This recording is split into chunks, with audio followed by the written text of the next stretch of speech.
E aí, tudo bem? Para que a gente consiga então fechar essas noções introdutórias associadas a equações diferenciais parciais, falta ser falado sobre condições de contorno e condições iniciais associadas a uma EDP. Então aqui eu escrevi a forma geral de uma equação diferencial parcial de segunda ordem e linear. E então, no caso particular em que o g é igual a zero, a gente além disso tem uma equação que é homogênea. Então, uma equação diferencial parcial linear de segunda ordem e seria também homogênea. Se o g de x e y não é diferente de zero, então ela não é homogênea. E acontece o seguinte, que caso a, b e c sejam iguais a zero, então essas três primeiras funções aqui, essa definição ainda serve para uma equação diferencial parcial de primeira ordem. Então ela é linear e é de primeira ordem. E embora esse conceito de condição de contorno se estenda para outras equações diferenciais parciais, eu quero aqui me focar, então, nesse nosso caso, em que a gente está tentando determinar uma função u de x e y. E essa função u de x e y está definida num ômega, que é um subconjunto de R2. Então, u pega valores de um subconjunto ômega de R2 e leva em R. E aqui eu estou definido u como uma função de x e y, as variáveis independentes são x e y, você poderia ter x e t, e as variáveis independentes que sejam mais adequadas ao teu problema.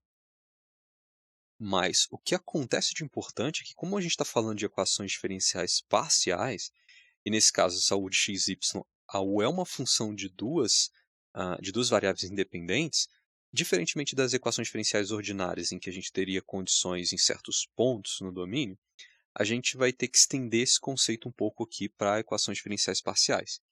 Se a gente supor que esse ômega ele é uma coisa assim.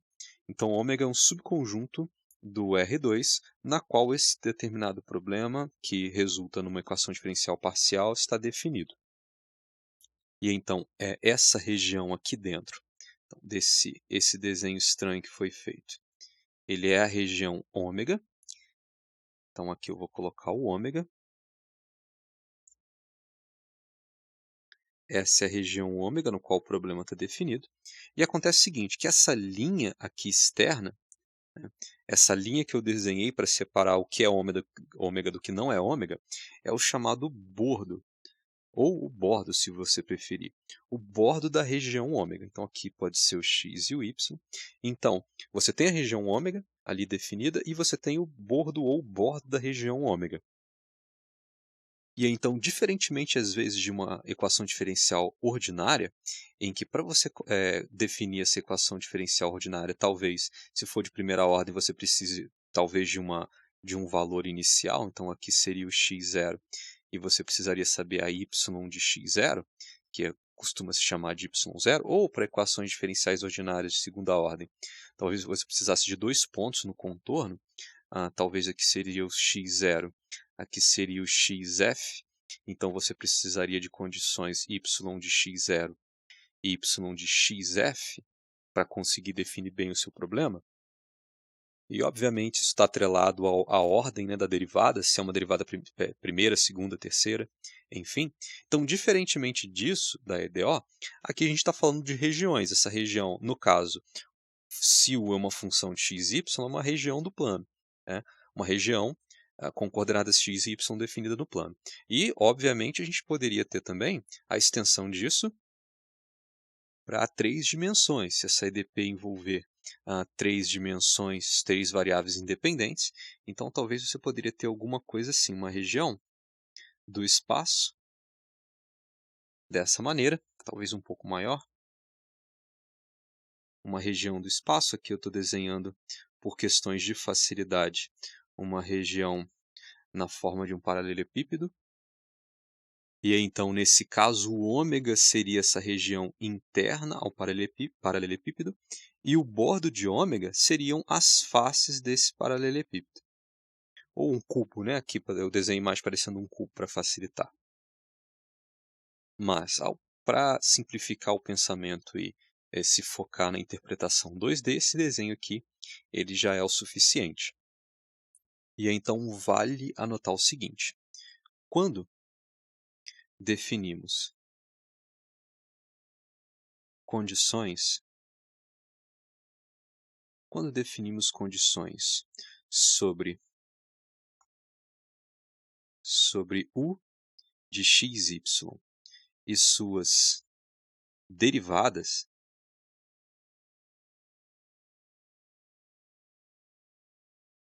no bordo da região ômega, ou seja, em d-ROM ômega, temos um problema de valores, um problema de valores de contorno.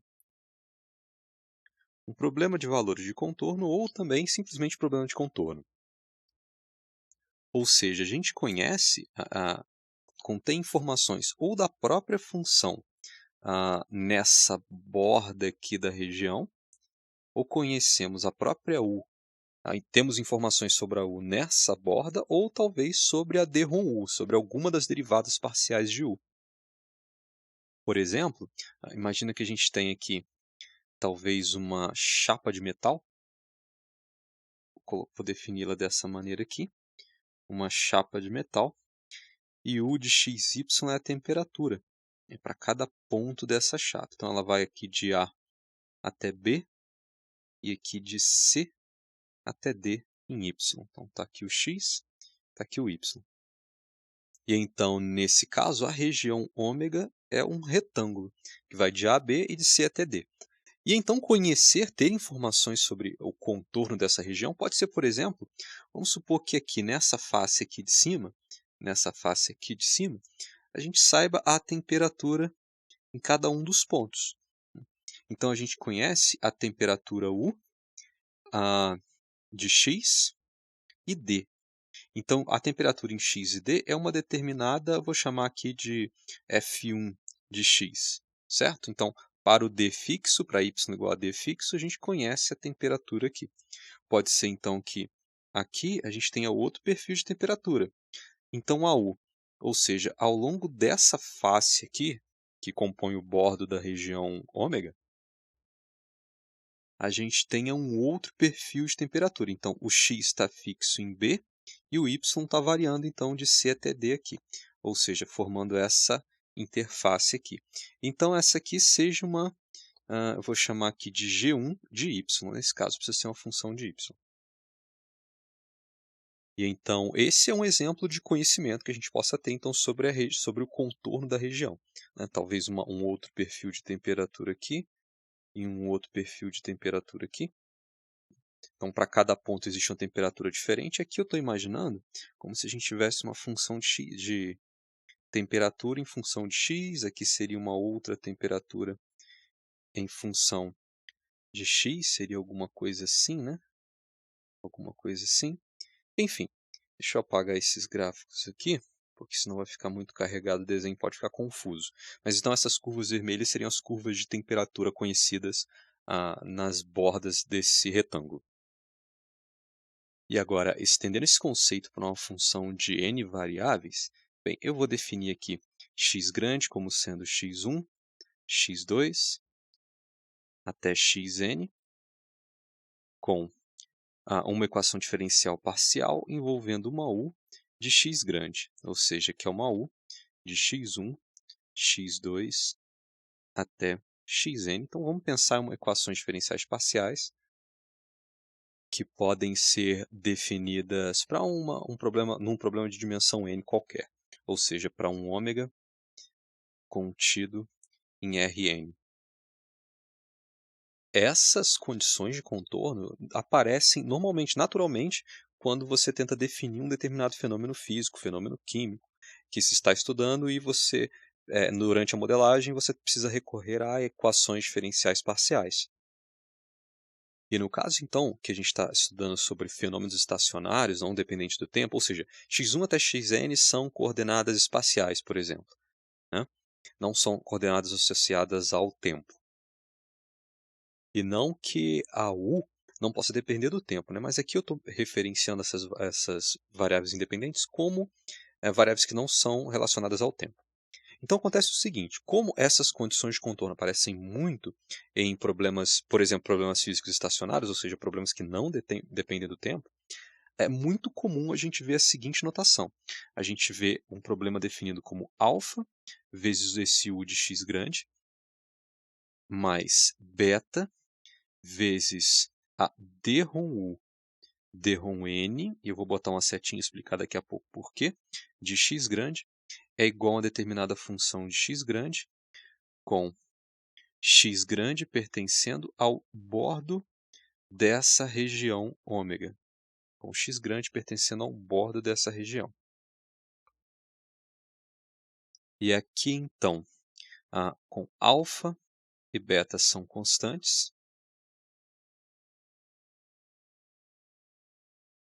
f grande de x, f grande, ou melhor, f, né? F é uma função dada, e obviamente essa função f, ela faz parte lá da modelagem do problema. Uma função dada, na verdade, uma função dada em d ρ ômega, ou seja, é uma função definida no bordo dessa região.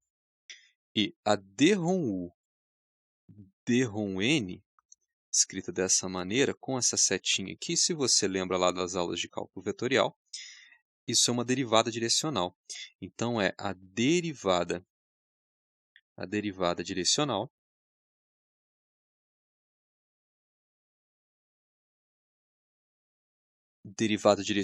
de u na direção normal a d ρ ômega. Eu creio que lá nas suas aulas de cálculo vetorial, você deve ter estudado bastante coisa, né, sobre o vetor normal em uma determinada superfície, uma determinada região, e como você estuda coisas como o fluxo, por exemplo, de um campo vetorial associado a isso. Então, a derivada direcional é importante aqui para a gente.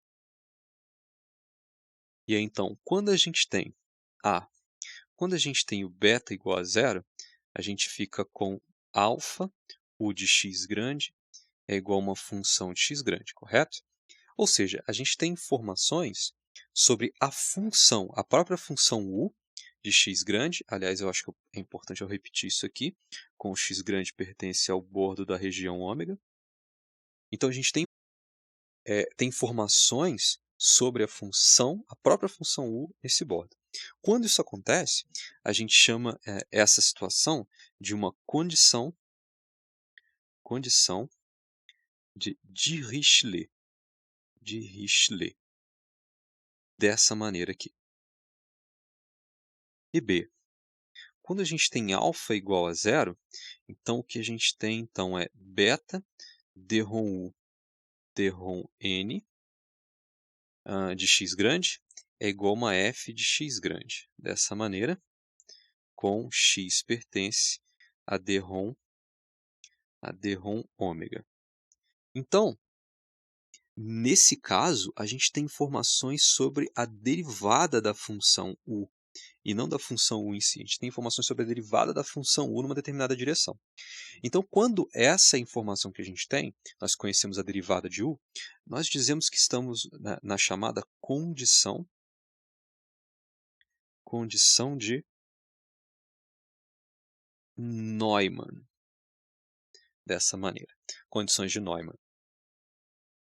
Agora, pode acontecer que a gente tenha a beta igual a zero e a alfa u de x é igual a uma f de x para um determinado problema, e também a gente tenha alfa igual a zero e beta vezes d ρ u d ρ n de x igual a uma função g, por exemplo. Então, a gente vai ter uma chamada condição mista. Temos informação sobre uma f associada ao bordo da função, né? Conhecemos a função de x no bordo da região ômega, e também temos informações da derivada de u com relação a n, né? Derivada direcional, numa região, no bordo da região também. Então, temos duas informações. Então, nesse caso, a gente está numa situação de condições mistas.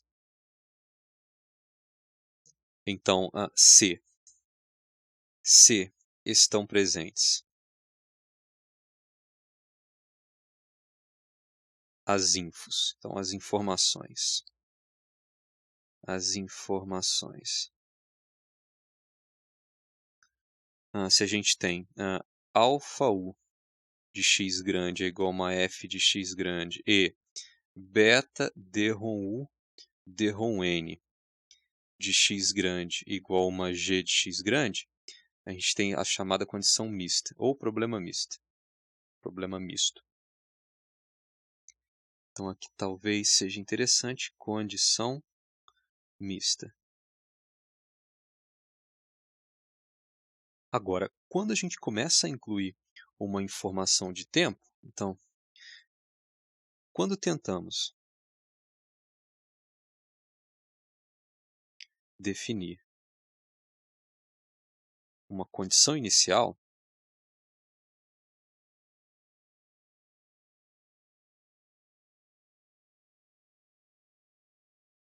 associada a uma EDP, então veja bem, o que a gente pode ter? Bem, se a gente tiver o n igual a 2, número de dimensão 2, a gente pode ter uma função, por exemplo, u de x e t, e a EDP dá a seguinte informação, por exemplo, u de x e 0 é igual a uma determinada função f de x. Então, o que essa EDP está dizendo para a gente é que no instante inicial, a gente tem informação da função u ao longo de uma curva, porque a gente tem uma única dimensão espacial, só x. A outra dimensão é o tempo. Então, quando a gente tem uma função u de x e t, e a gente define uma condição com t igual a zero, na verdade a gente conhece uma curva da curva t igual a zero. Curva t igual a zero é uma função f de x. Quando a gente fala de n igual a 3, talvez aqui vale um ponto e vírgula, a gente está falando de uma u, por exemplo, de x, y e t. Uma u de x, y e t. Então, nesse caso, a EDP pode trazer uma informação do tipo u de x, y, 0 é igual a uma determinada função de x e y. E quando a gente faz isso, u de x, y igual a 0, o que a gente está fazendo é olhando a condição inicial para t igual a 0, e o resultado que a gente tem é uma superfície, a superfície g de x, y. Enquanto f de x ali em cima era uma curva, a g de x, y é a superfície, então a gente tem uma superfície inicial. E, obviamente, a gente pode seguir essa ideia para dimensões maiores, né? Mas então o que acontece é o seguinte. Temos condições iniciais, então, quando a gente impõe condições sobre a função u de x, né, ao longo de uma curva, se o n for igual a 2, uma dimensão espacial e uma de tempo, ou ao longo de uma superfície, g de x, y, quando o n igual a 3, né, duas dimensões espaciais, uma dimensão de tempo. E nesse caso, a gente vai dizer o seguinte, que esse tipo de problema é o que a gente chama, então, de problema de Cauchy ou de valor inicial.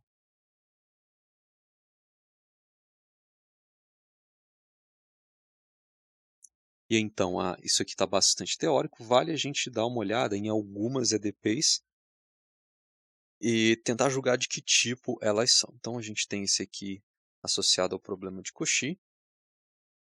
E então, deixa eu inserir alguns exemplos aqui. Então, o primeiro exemplo pode ser dado pela equação diferencial parcial, o x mais e a menos y, o y, é igual a 2, com a u de 2 e y é igual a 2 mais exponencial de y. Essa é a EDP aqui, com x e y pertencendo ao retângulo 1, 2 por 1, 2. Vamos supor que essa EDP modele algum problema e com essa condição aqui, para que a gente consiga resolver, encontrar essa u de x, y. Pois bem, então se você pensar nessa região onde o problema deve ser solucionado, então a gente tem o seguinte, o retângulo 1, 2, esse problema deve ser resolvido no retângulo 1, 2, ou melhor, no quadrado, né? no quadrado 1, 2. Então, está mais ou menos aqui a região em que esse problema deve ser resolvido.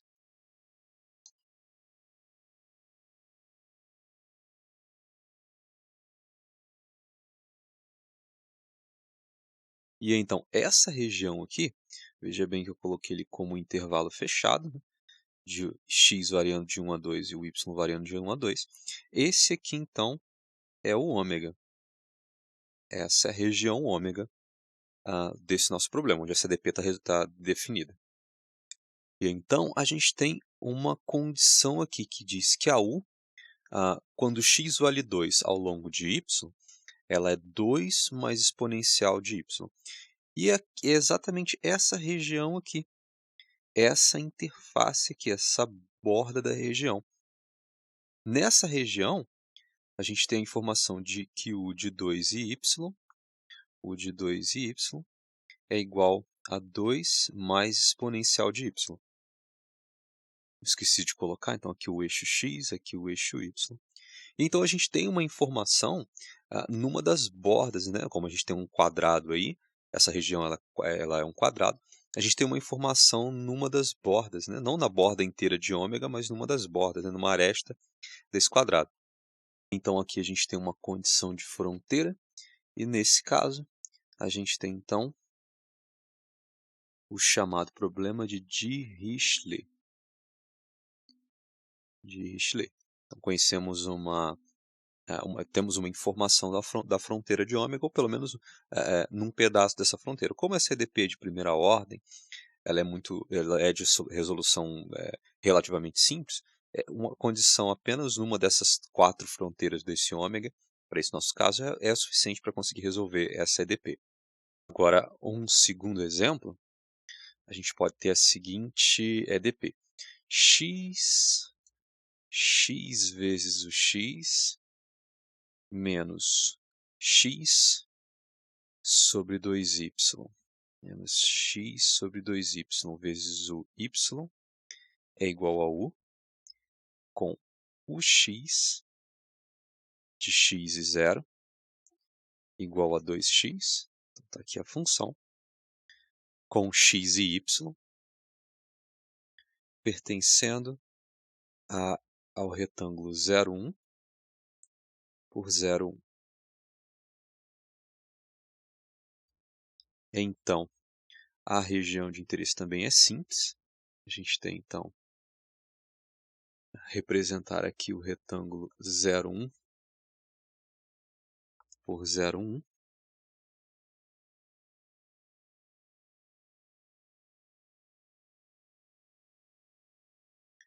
Então, esse aqui é o ômega.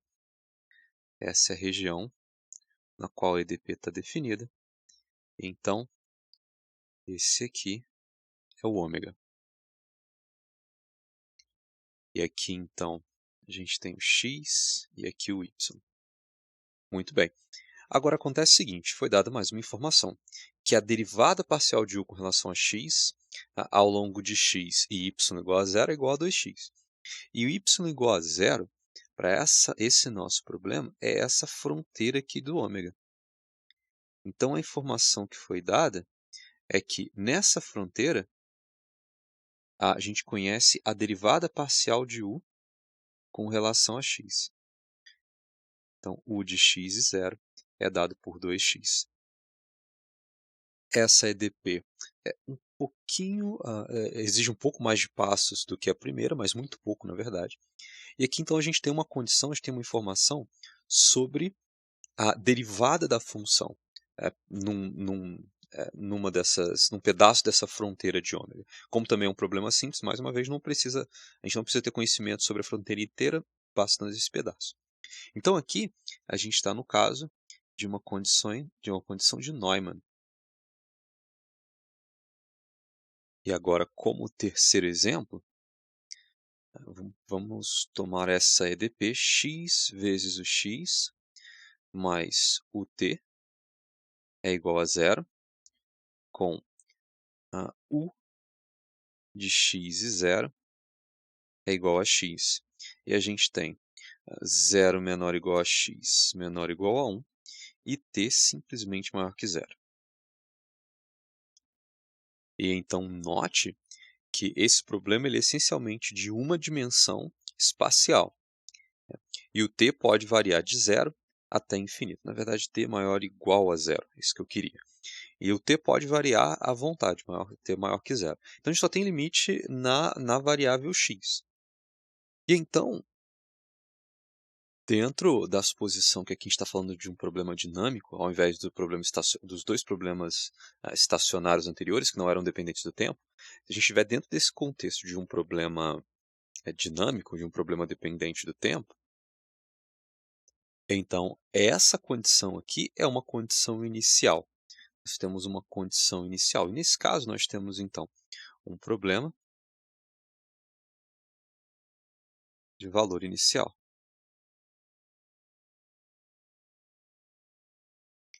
Problema de valor inicial. Ou problema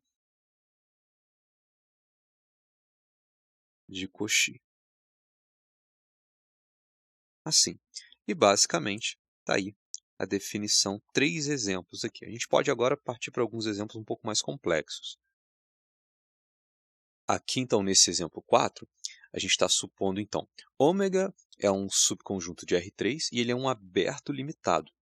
E a interpretação, eu anotei aqui, né, ômega é parte de dentro de uma determinada região. Então, ômega barra é a região inteira, então ômega é a parte de dentro dessa região. X igual a XYZ, certo? Então, x grande tem 3 coordenadas espaciais. E esse delta é o chamado operador laplaciano. Esse problema em 4, então, a gente tem aqui a EDP, o t é igual a alfa ao quadrado vezes Laplaciano de u. Laplaciano é aquele operador das derivadas parciais e elas são somadas, né? Então, esse ΔU seria o dρ u dρ x mais dρ u dρ y mais dρ u dρ z. Nesse caso, que esse x ele é de dimensão 3, né? E então, em ômega, vezes 0 infinito. Então, você tem um domínio espacial limitado e o domínio do tempo, então ele varia de 0 até infinito. Agora, aqui a gente tem um conhecimento sobre a função u de x grande t, esse x grande então é xyz. A gente tem conhecimento sobre essa u quando as variáveis espaciais x, y e z pertencem à fronteira de ômega, pertencem a dρ ômega. Isso para qualquer t, onde t é maior ou igual a zero. Então aqui a gente tem uma condição que pode ser caracterizada como uma condição de Dirichlet, um conhecimento da função na fronteira da região na qual ela está definida. E aqui a gente tem, então, um conhecimento da função u, nós temos um conhecimento da função u quando t vale zero. Então, quando t igual a zero, a u de x grande e zero, ou seja, a u de x, y, z e t igual a zero, é igual à função de x, igual a f de x. Então, e com x pertence a toda essa região, né? Então, a fronteira e a parte de dentro. Então, a gente tem um conhecimento sobre a forma inicial desse problema, quando t vale zero. E daí, como a gente tem tanto condições de um tipo quanto de outro, esse é o chamado problema misto. Ele possui tanto condições de fronteira quanto condição inicial. E o mesmo caso acontece agora aqui, nesse exemplo 5. A gente tem a UTT igual a c ao quadrado xx, a variável x está bem definida de 0 até L, e o t ele vai variar de 0 até infinito. Tá? Então aqui a gente está imaginando que u é uma função de x e de t. E aqui nesse caso são só duas variáveis independentes mesmo, uma espacial e uma temporal. E então, bom, com essa variável x podendo variar de 0 até L, foi dado aqui, então, duas condições nos extremos, né? Temos só uma variável espacial, então a gente tem uma linha, né? Uma coisa 1D, quando a gente pensa no x. Então, foi dada a condição seguinte, que a u, para qualquer t, mas se ela estiver no extremo 0, e a u, para qualquer t, se você estiver no extremo L, ela é sempre igual a zero. Então, essa é uma condição de contorno. Então essa é uma condição associada à fronteira de ômega. E que nesse caso, ômega é basicamente uma linha de 0 até L. Então a gente tem a informação aqui, então, do ponto inicial, dos extremos do intervalo. Eu não vou chamar de inicial aqui não. Dos extremos do intervalo desse ômega. Agora, aqui a gente tem uma condição inicial. A gente está dizendo o seguinte, que a função u para qualquer x no instante t igual a zero é igual à função de x. Então, basicamente, o que essa informação está dizendo é o seguinte, olha, a gente conhece a forma inicial dessa u. Então, a u de x, quando t é igual a zero, vale uma função f de x, e essa aqui é a f de x, essa curva que eu desenhei aqui. Então, essa é uma informação inicial,